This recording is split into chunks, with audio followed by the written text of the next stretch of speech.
अस्सलाम वालेकुम viewers, welcome to the students platform. Viewers, आज हम PSY 404 के आखिरी लेसन 45 को डिस्कस करेंगे।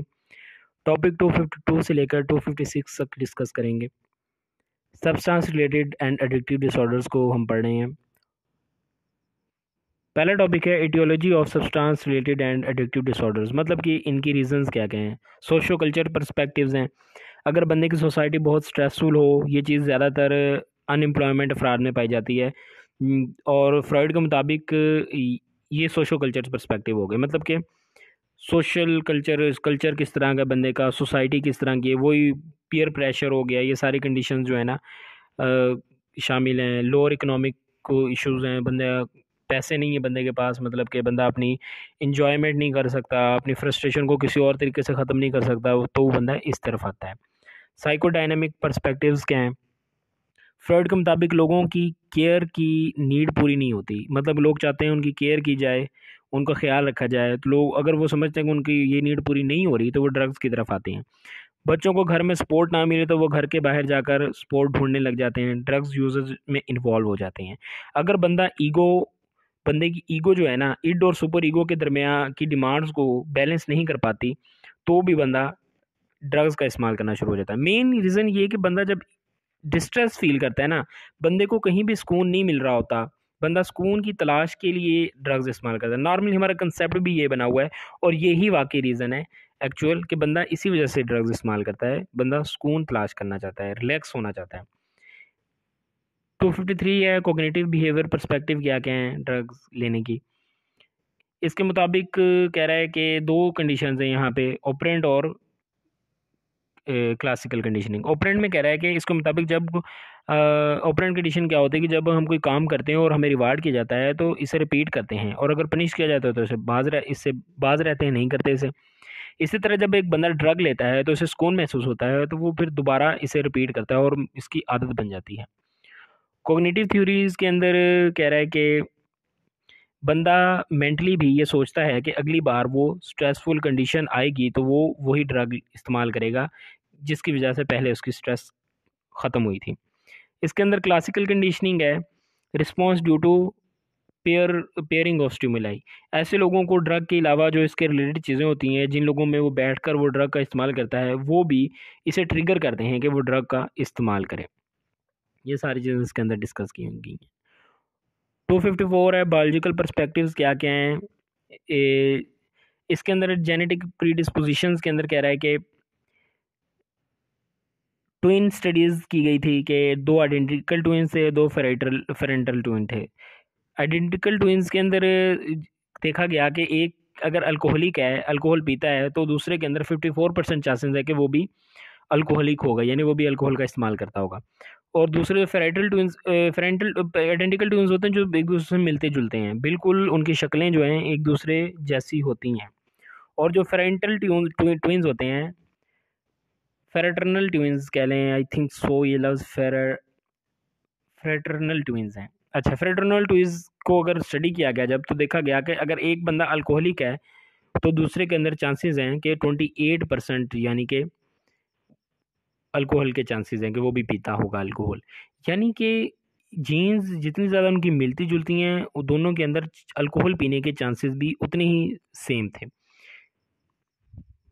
दूसरी अडॉप्टिव स्टडी है, मतलब कि बच्चों को अडॉप्ट किया, यानी कि पेरेंट्स के अलावा किसी और नए किसी और ने बच्चों की परवरिश की। एक कंडीशन में असल पेरेंट्स अल्कोहलिक थे तो इसके बच्चों में भी इसके चांसेस बहुत ज़्यादा थे, अगरचे इसकी परवरिश कोई और पेरेंट्स ने की जो कि नॉन अल्कोहलिक थे। दूसरी कंडीशन में जो कह रहा है कि बच्चों की परवरिश दूसरे लोगों ने की लेकिन उनके पेरेंट्स अल्कोहलिक नहीं थे, ड्रग का इस्तेमाल नहीं करते थे, इसलिए बच्चों में भी इसकी चांसेस बहुत कम देखे गए। और इसके अलावा कह रहा है कि रिसर्च से पता चला है कि जो लोग बहुत ज़्यादा ड्रग का इस्तेमाल करते हैं, इनमें एक स्पेसिफिक जीन है डोपामिन 2 पाई जाती है।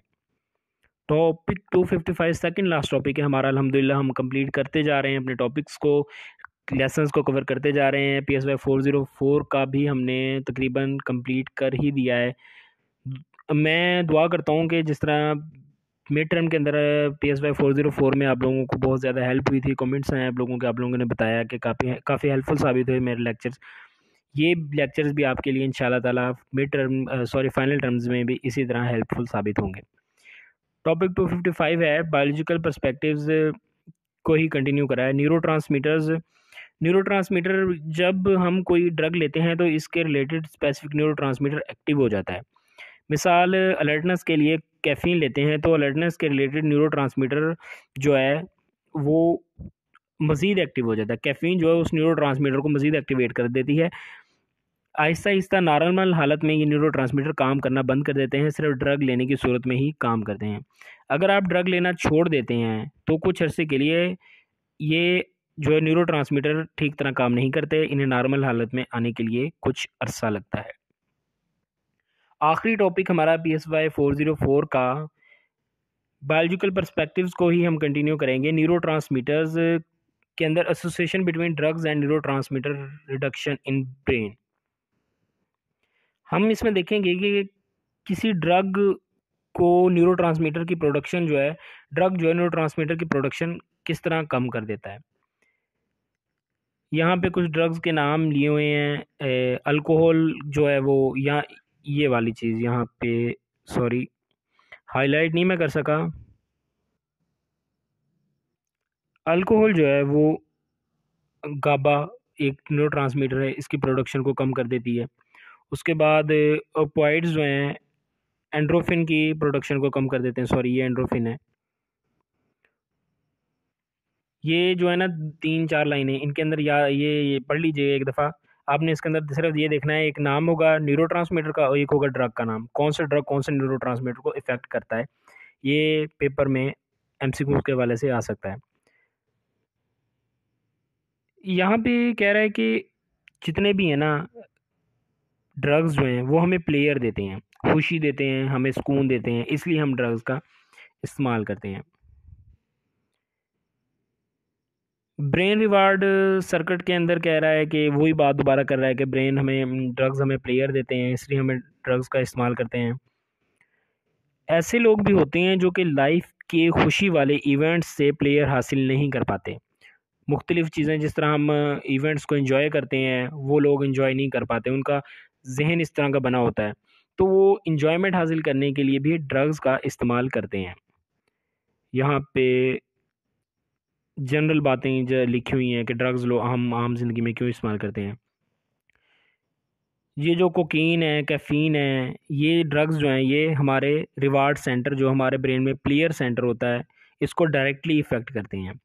उसके अलावा ये जो अल्कोहल है, ओपाइड्स हो गए, ओपियाइड्स हो गए, मैरिजुआना हो गया, भंग जिसको कहते हैं आम अल्फाज में, ये हमारे ब्रेन को इनडायरेक्टली इफ़ेक्ट करते हैं। ये MCQ के वाले से याद रखिएगा। कौन कौन से? कोकीन, कैफ़ीन और ये 2 ड्रग्स जो हैं ये डायरेक्टली हमारे ब्रेन को इफ़ेक्ट करते हैं, और अल्कोहल, ओपियाइड्स और मैरिजुआना जो है इनडायरेक्टली हमारे ब्रेन को इफ़ेक्ट करते हैं। व्यूअर्स, अल्हम्दुलिल्लाह हमने PSY 404 के तमाम लेसन्स जो हैं लेक्चर्स कवर कर लिए हैं।